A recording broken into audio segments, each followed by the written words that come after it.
ठीक है, इससे पहले वाला हमने पढ़ लिया है। ठीक है, इसके बाद जो यानी किसने, इससे पहले एक और प्रश्न पढ़ लेते हैं। यानी किसने सुझाव दिया कि क्या करना चाहिए, यानी जो यानी नियंत्रक एवं महालेखा परीक्षक है उसके पद को समाप्त कर देना चाहिए। किसने, पोलो। ठीक है, एलवी, पोलो एलवी।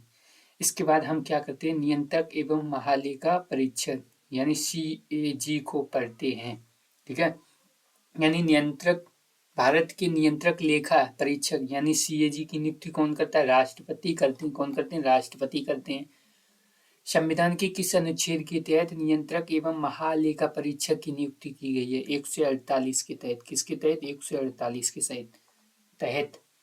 उसके बाद नियंत्रक महालेखा परीक्षक अपनी रिपोर्ट किसको सौंपता है, किसको सौंपेगा, राष्ट्रपति को सौंपेगा। किसको, राष्ट्रपति को सौंपेगा। किसको सौंपेगा, राष्ट्रपति को सौंपेगा। ठीक है, और जो प्राक्कलन समिति है, जो नहीं, लोक लेखा समिति है, वो अपनी रिपोर्ट किसको सौंपेगी, और जो लोक लेखा समिति है वो अध्यक्ष को सौंपती है। किसको, अध्यक्ष को सौंपती है, और ये राष्ट्रपति को सौंपते हैं। नियंत्रक यानी ये कैसे, ये संवैधानिक पद है। कैसा है, संवैधानिक। तो संवैधानिक पद किसको, राष्ट्रपति को। नियंत्रक एवं महालेखा परीक्षक के पद का सृजन, ठीक है, किसके द्वारा किया गया, यानी किसके द्वारा किया गया, संविधान के द्वारा। यानी संवैधानिक पद है ना, संविधान में दिया गया, इसके आर्टिकल है, संवैधानिक पद है। भारत के नियंत्रक एवं महालेखा परीक्षक के कार्यकाल कितना निर्धारित किया गया है, 65 वर्ष या 6 वर्ष, जो भी पहले हो जाए। 65 वर्ष के हो जाए तो हटा दिए जाएंगे, चाहे 1 साल रहें चाहे 2 साल, या फिर 6 वर्ष, जो भी पहले हो जाए। नियंत्रक एवं महालेखा परीक्षक को, ठीक है, किस प्रकार हटाया जा सकता है, किस प्रकार हटाया जा सकता है, जैसे उच्चतम न्यायालय के न्यायाधीश को हटाया जाता है वैसे ही हटाया जा सकता है। उसके बाद कौन सा, ठीक है, कौन संसद के लोक लेखा की बैठक में उपस्थित रहता है, यानी लोक लेखा की जो बैठक होती है, लोक लेखा समिति है, उसने अपनी रिपोर्ट दी और उसमें क्या करता है, उस समय उसकी बैठक में क्या रहता है, उपस्थित रहता है। कौन, CAG। ठीक है, नियंत्रक महालेखा परीक्षक क्या रहेगा, यानी CAG उसमें बैठकों में क्या रहेगा, उपस्थित रहेगा। कैग का एकमात्र मित्र एवं मार्गदर्शन कौन होता है, यानी कौन एकमात्र, कैग का एकमात्र एक कौन होता है, मित्र होता है, मार्गदर्शक भी होता है। कौन होता है, लोक लेखा समिति। कौन, लोक लेखा समिति क्या होती है, मित्र होता है और मार्गदर्शक होता है। कौन, लोक लेखा समिति। इसके बाद संविधान के किस अनुच्छेद के तहत, अनुच्छेद में नियंत्रक एवं महालेखा परीक्षक के कर्तव्यों का, ठीक है, निर्धारित किया गया है, यानी किसका, संविधान में किस अनुच्छेद के तहत नियंत्रक एवं महालेखा परीक्षक के कर्तव्यों को क्या किया गया है, निर्धारित किया गया है। यानी उसके क्या क्या कर्तव्य होंगे, ये सब किसमें बताया गया है, कर्तव्यों के बारे में। यानी नियुक्ति किसमें, 148 में। नियुक्ति किसमें, ठीक है, 148 में। और कर्तव्य किसमें, 149 में। किसमें, 149 में।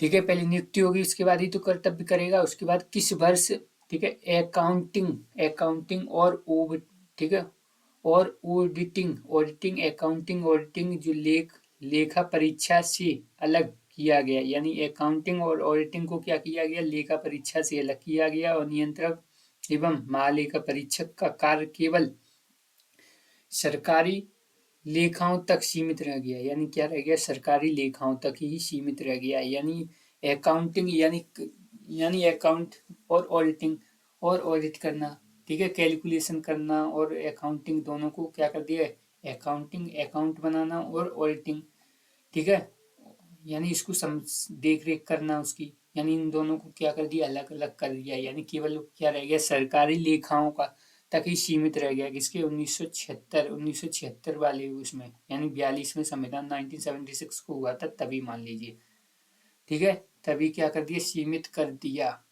कौन, सार्वजनिक व्यय, यानी जो सार्वजनिक व्यय पर, ठीक है, संसदीय नियंत्रण का अंग नहीं है, यानी सार्वजनिक जो व्यय है उस पर संसदीय क्या नहीं कर सकते, नियंत्रण का अंग नहीं है। संसदीय नियंत्रण नहीं कर सकता है। कौन, सार्वजनिक व्यय पे, सार्वजनिक खर्चा होना है उस पर संसदीय नियंत्रण इसका कोई नहीं है, का अंग नहीं है। कौन, CAG कुछ नहीं कर पाएगा, उसका कोई नियंत्रण नहीं, वो कंट्रोल में नहीं कर पाएगा। किसका, सार्वजनिक व्यय को।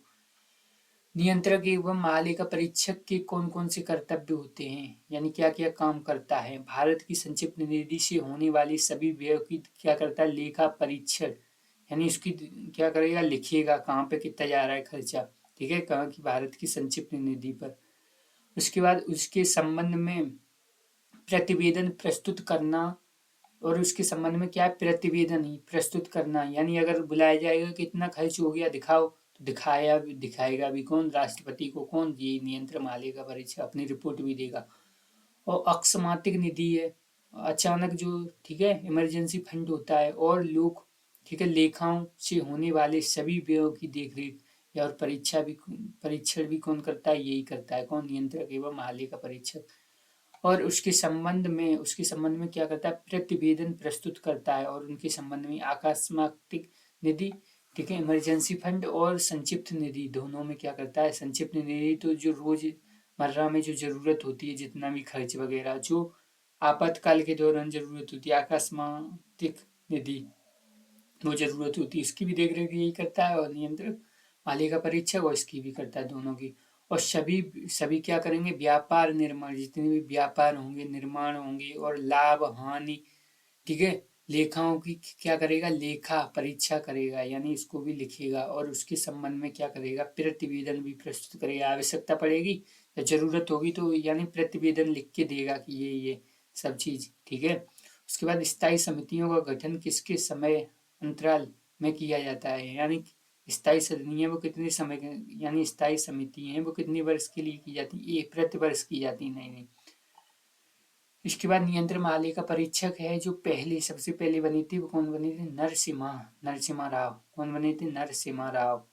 कौन बनी थी, नरसिम्हा। नियंत्रण किया था किसने, नरसिम्हा राव ने किया था, ठीक है। तो और ज्यादा जरूरत नहीं है इसमें, ठीक है, ठीक है। नियंत्रक महालेखा परीक्षक कौन है, नरसिम्हा राव है, पहले पहले कौन है, नरसिम्हा राव, ठीक है। इन्हें नरसिम्हा बन के, यानी सही से आंकलन नहीं लगा पा रहे थे कितना खर्च है क्या, तो नरसिम्हा बन गए, ऐसे करके याद कर सकते हैं, ठीक है। उसके बाद जो है राज्य की कार्यपालिका और विधायिका, ये पढ़ेंगे नेक्स्ट वीडियो में। यहाँ तक क्या हो गया, संघ पूरा खत्म हो गया।